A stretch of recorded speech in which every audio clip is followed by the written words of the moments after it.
Doctors are taking a closer look at dementia with a focus on Latinos. Our Blessing Iwachuku explains.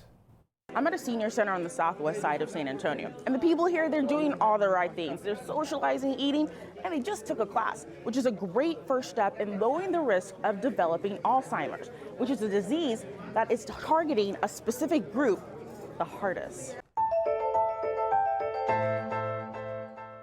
Good examples of Keeping older adults educated on Alzheimer's and dementia. that's normal. Is what Jeannie Funk has done for 21 years working for the Alzheimer's Association in San Antonio. No worries. But it's not just a professional gig for the organization's program director.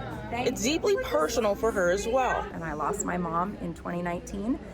And my father's current wife, my stepmother, has been diagnosed with Alzheimer's, and my dad's cognitive health is seriously declining right now as well. She says her story is just one of nearly 7 million Americans impacted by the deadly disease. But for minorities, studies show the rate of cases are more frequent. I'm scared Why are you scared? because of the forgetting about everything. Hispanic and Latino individuals are at a 1.5 times the rate of prevalence as their Caucasian counterparts. And for African Americans, it's twice as likely that they develop Alzheimer's disease. Even though she says Black people have a higher risk of getting the disease, Ginny says it impacts Latinos even more because there's just more of them in the U.S. The size of younger Latinos that we expect grow into their older age is going to increase dramatically in size. Adriana Perez is one of the principal investigators for the Consortia project.